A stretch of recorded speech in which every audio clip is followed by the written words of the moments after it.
Votre invité à présent dans la grande interview en direct sur Boursorama, c'est Samy Charles, le chef économiste de la banque suisse Lombard-Odier. Bonjour Samy. Bonjour David, Ça va?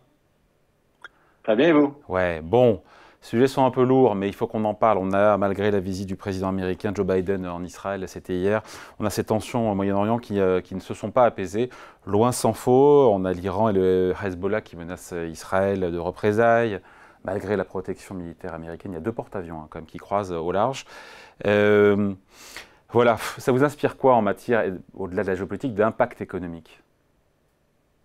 Alors c'est une situation évidemment extrêmement triste, donc on va mettre le côté émotionnel de côté et on va se concentrer vraiment sur ces aspects macro et marché. Donc je ne veux pas paraître pour un économiste sans cœur, mais enfin il faut faire aussi ce qui est juste pour nos clients à ce stade.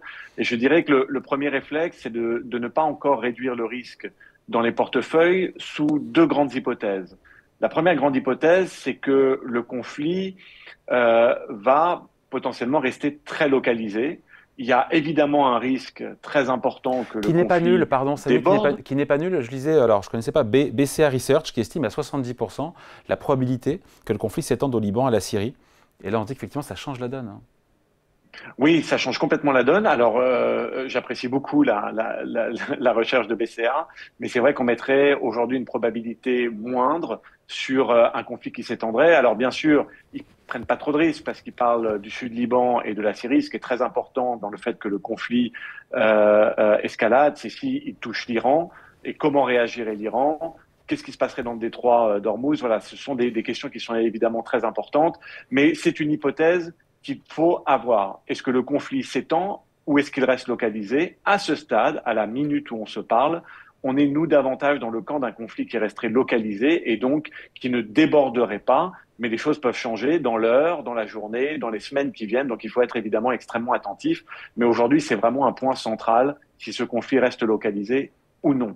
Je dirais qu'il y a un deuxième élément très important à prendre en compte qui est lié aussi au premier, c'est qu'est-ce qui se passe au niveau de la production pétrolière. On n'est plus dans les années 70, on n'est plus en 73, où il y avait eu des baisses de production en représailles à ce qui se passait évidemment au Moyen-Orient, et ça avait créé ce choc pétrolier. Aujourd'hui, le sentiment, c'est que les pays producteurs ne vont pas couper la production. Un petit peu comme dans le premier risque qu'on a évoqué, on va rester très très flexible sur ces questions.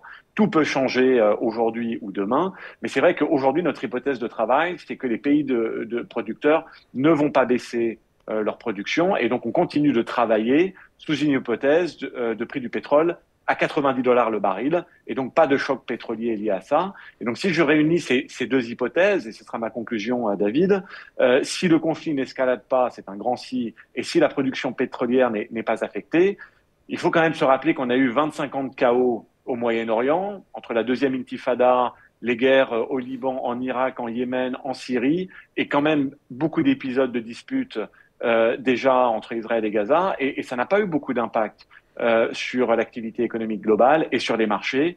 Donc voilà, il faut garder la tête froide par rapport à ça. C'est un sujet très difficile, mais je crois que Quelle les deux probabilité, hypothèses juste, qu'on a évoquées sont ouais, centrales. quelle probabilité vous mettez sur ces hypothèses?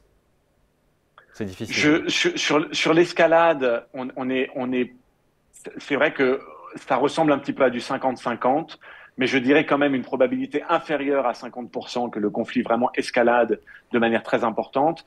Là où je mettrais une probabilité plus faible, c'est vraiment que la production pétrolière soit drastiquement coupée par les pays producteurs. Là, on serait plus à une hypothèse de moins de 20%, à ce qu'on est par exemple l'Arabie Saoudite ou l'OPEC qui coupe sa production en réaction au combat. Donc deux probabilités pour deux hypothèses différentes. Donc un baril de pétrole à 120 dollars, vous n'y croyez pas. C'est le cas non plus aussi également de Patrick Artus qui était à votre place hier, qui me disait que si c'était le cas, bah, les Américains rouvriraient des puits de pétrole de schiste et ça ferait rebaisser les cours.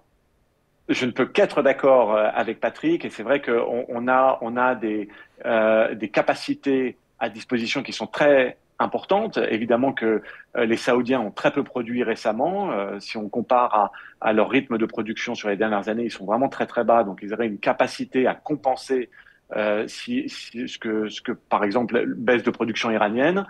Et puis on voit les Américains aussi être très très actifs, hein, réveiller un peu le Venezuela, eux-mêmes produire beaucoup. Donc c'est vrai que le sentiment, c'est que la production de pétrole serait là pour empêcher un deuxième choc de prix sur les matières premières énergétiques et donc éviter effectivement un impact trop important sur l'activité globale. Dans ce cas de figure qu'on ne souhaite pas évidemment, le conflit s'étend, la donne change. Qu'est-ce qui se passe concrètement sur les différents actifs, sur les taux, sur le pétrole, sur les indices boursiers, sur la croissance? Alors, si vraiment on utilise cette hypothèse d'escalade majeure, et je rappelle que ce n'est pas notre hypothèse de base, c'est vraiment un scénario de risque, il n'y a pas de très très bonnes choses à en retirer. Je vous rappelle qu'une très très grosse partie quand même des exportations de pétrole passe par le détroit d'Ormuz, contrôlé par l'Iran, ou en tout cas qui peut être C'est où impacté juste? évidemment Pardon, par... c'est en mer Arabique, hein, qu'on explique bien Oui, le... exactement. Sur la pointe, donc quelque part là où l'Iran fait face à la péninsule.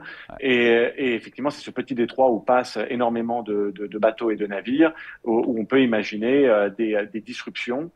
C'est évidemment pas le scénario de base, mais c'est quelque chose qui aurait un très très fort impact sur les coûts du pétrole. Alors, qu'est-ce qu'il faudrait faire dans un cas comme ça? Il y a très peu d'actifs qui feraient bien sous une hypothèse de choc pétrolier. Évidemment que les actifs en dollars américains seraient probablement les plus soutenus parce qu'on reviendrait quelque part dans ce qui paraît être le plus sécurisé, c'est-à-dire l'économie américaine, les actifs américains dominés par la plus grande banque centrale, la plus grande armée. Donc le dollar américain devrait certainement être très très bien soutenu.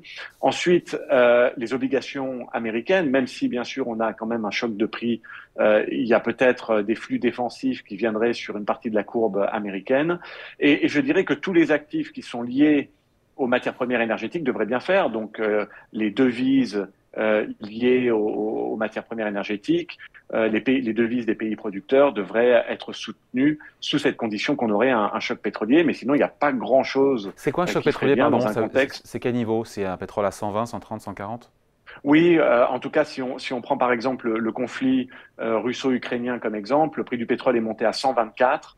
De niveau qui était d'ailleurs pas très très distant de ce qu'on peut avoir aujourd'hui. Donc, ce serait effectivement un choc. Encore une fois, la manière dont on caractériserait un choc, c'est une augmentation, mais une augmentation brutale, c'est-à-dire dans un temps très très court. Hein. C'est pas une longue augmentation au fil des trimestres et des années. Ce serait quelque chose qui arriverait en quelques jours, quelques semaines. Et donc, évidemment, ça créerait de l'inflation, ça créerait un arrêt de l'activité parce que on a du mal à avoir accès à ces matières premières énergétiques, ralentissement de la croissance mondiale, donc pour la croissance bénéficiaire des entreprises et les niveaux de marge, ça serait très problématique. Pas beaucoup d'actifs qui feraient bien dans un cas extrême, Et sur les si ce indices n'est boursiers, évidemment. notamment européens, ça voudrait dire quoi? Une baisse de 5, 10, 15, 20% potentiellement?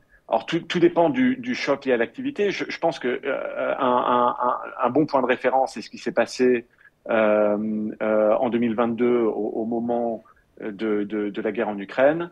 Et donc ce serait quelque chose dans cet ordre-là. Hein. C'est effectivement ce qu'on a eu, et je pense que c'est un très bon point de départ pour imaginer ce qui peut se passer par la suite. Soit ensuite la situation s'améliore et quelque part on va pouvoir regarder un peu au travers de ce choc et les coûts énergétiques reviendraient à des niveaux plus acceptables. Mais tout dépend aussi de la durée finalement de la problématique. Bon, un petit mot du taux à 10 ans américain. Ça y est, on s'en approche hein, des 5%. On était à 4,93 là, sur les taux souverains américains.